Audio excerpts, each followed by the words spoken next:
Magandang araw mga ka-aerial defense, may ibabahagi na naman ako sa inyo.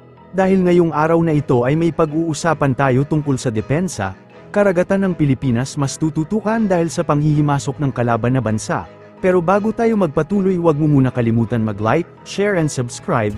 Manatiling nakatutok sa aming channel para updated ka sa balitang militar at West Philippine Sea, layong tutukan ng Department of National Defense o DND. Ang mga katubigan ng Pilipinas ngayong taon na 2025, ginawa ng ahensya ang naturang pahayag kasabay ng New Year's call sa Camp Aguinaldo noong Biyernes kung saan sinabi ni Defense Secretary Gilbert Teodoro Jr., ang pangako ng militar na tutukan ang teritoryo at seguridad ng mga katubigan ng Pilipinas ngayong taon. Nangako din ng Defense Secretary kasama ang hukbo ng militar na kanilang palalakasin ang kakayahan ng bansa pagdating sa kapabilidad ng militar.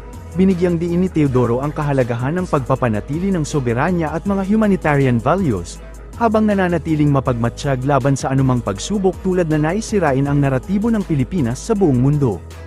Bagamat hindi binanggit ng tuwiran ang China o ang kasalukuyang tensyon sa West Philippine Sea, ngunit umaayon ang pahayag ni Teodoro sa mas malawak na tema ng katatagan, pagkakaisa, at pagtatanggol sa pambansang interes ng Pilipinas. Samantala ang New Year's Call ay isang tradisyon ng DND, na dinaluhan ng iba't ibang lider ng militar, mga opisyal, at mga foreign military attaches. Muling pinagtibay ni Defense Secretary Gilberto Teodoro ang commitment ng ahensya na manatiling matatag sa pangangalaga ng pambansang soberanya at pagtataguyod ng mga makataong pagpapahalaga, na sumasalamin sa kabuuang tema ng katatagan at pagkakaisa.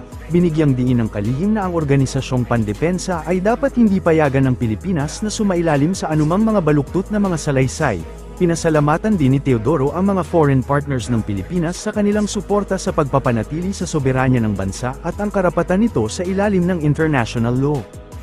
Hindi ikinaaalarma ng Philippine Navy ang narecover na Chinese submarine drone sa Masbate nitong Disyembre 30, sa isang pahayag.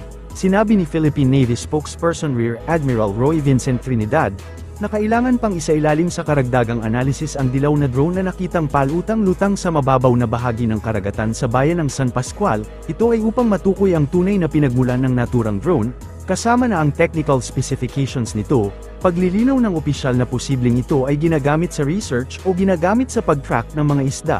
Ayon kay Trinidad, ang mga matitingkad na kulay tulad ng dilaw, pula, at orange, ay kalimitang ginagamit sa mga scientific research at fishing activities tulad ng tracking sa malalaking grupo ng mga isda. Ayon sa opisyal, hindi ito dapat maging dahilan ng pagkaalarma. Ang pahayag ng Philippine Navy ay sa gitna na rin ng mga spekulasyon na ang narecover na drone ay posibleng ginagamit bilang communication at navigation tool ng China. Unang ipinasakamay ng Philippine National Police sa Philippine Navy ang naturang drone, ilang araw matapos itong makita ng ilang mga mangingisda sa karagatan ng Barangay Inarawan, San Pascual, Masbate. Para sa mas madaming update tungkol sa ating depensa, paki-follow at like muna ng aming page na nasa description na ang link. Huwag mo na rin kalimutan mag-like, share and subscribe. Pindutin mo na rin ang bell para updated kayo sa aking mga bagong video. Maraming salamat po.